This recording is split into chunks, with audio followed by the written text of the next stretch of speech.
ये है 5000 साल पूर्व महाभारत का समय, जिसमें विश्व के सबसे शक्तिशाली योद्धाओं ने युद्ध किया।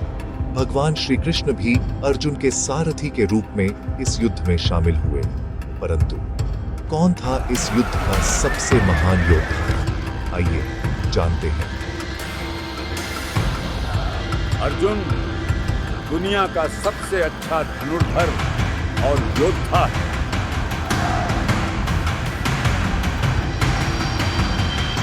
महाभारत युद्ध से पूर्व अर्जुन ने कठोर तप किया, भगवान शिव की आराधना के लिए। दिन रात ध्यान में लीन अर्जुन ने यह संकल्प लिया कि वो दिव्यास्त्र प्राप्त किए बिना लौटेगा नहीं। और तब स्वयं महादेव एक शिकारी के वेश में अर्जुन की परीक्षा लेने आए।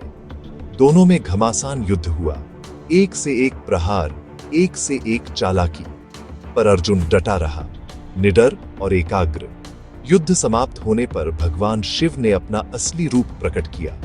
उन्होंने मुस्कुराते हुए कहा, तुम धनुर्विद्या में अद्वितीय हो। तुम्हारा संयम, तप और वीरता तुम्हें संसार के महानतम धनुर्धर के रूप में स्थापित कर। अर्जुन, तुम्हारी वीरता से मैं अत्यंत प्रसन्न हुआ। मैं तुम्हें पाशुपतास्त्र प्रदान करता हूं। पाशुपतास्त्र एक ऐसा दिव्यास्त्र जो केवल देवताओं को प्राप्त था।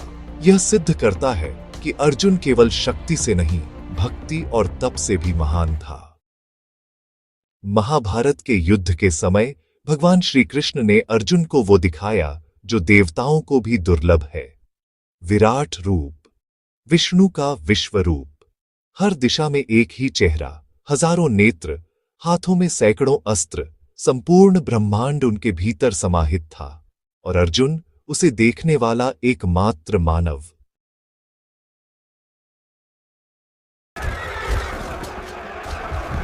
युद्ध के मैदान में अर्जुन ने अपने गुरु द्रोण को पराजित किया। और फिर आया वो क्षण जब अर्जुन को समाना पड़ा भीष्म पितामह से, जो स्वयं देवताओं के समान शक्तिशाली थे। अर्जुन, तुम धर्म के सच्चे पथ पर चलते हो। तुम्हारा शौर्य अद्वितीय है। तुम अपने शत्रुओं के लिए एक आतंक हो। जब पितामह शरशैया पर लेटे, उन्होंने कहा, मैं प्रारंभ से जानता था यदि कोई मुझे युद्ध भूमि में गिरा सकता है तो वह केवल अर्जुन है। मैं शक्ति, कौशल और वीरता में अर्जुन से श्रेष्ठ हूँ। बिना दिव्यास्त्रों के भी मैं अर्जुन को हरा सकता हूँ। अंततः वो क्षण आया जब अर्जुन और कर्ण आमने सामने थे। अर्जुन! कर्ण का रथ का पहिया कीचड़ में धंस गया। धर्म के अनुसार तुम अब मुझ पर प्रहार नहीं कर सकते। यह अधर्म होगा। कर्ण, तुम धर्म के लिए नहीं बल्कि प्रतिशोध और अहंकार के लिए युद्ध कर रहे हो। एक योद्धा का प्रथम कर्तव्य धर्म की रक्षा करना। जब कई योद्धाओं ने मिलकर अभिमन्यु का अन्यायपूर्वक वध किया था, तब तुम्हारा धर्म कहां था?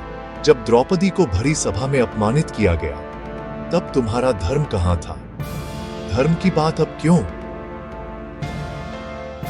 और तब अर्जुन ने अपने गांडीव से अंतिम बाण छोड़ा, जिसने उस अधर्मी को युद्ध भूमि में समाप्त किया। अर्जुन केवल एक योद्धा नहीं था, वह भक्ति, नीति और धर्म का प्रतीक था। उसने ईश्वर को जाना, गुरुओं को हराया और अधर्म को मिटाया। और यही बनाता है उसे महाभारत का सबसे महान योद्धा।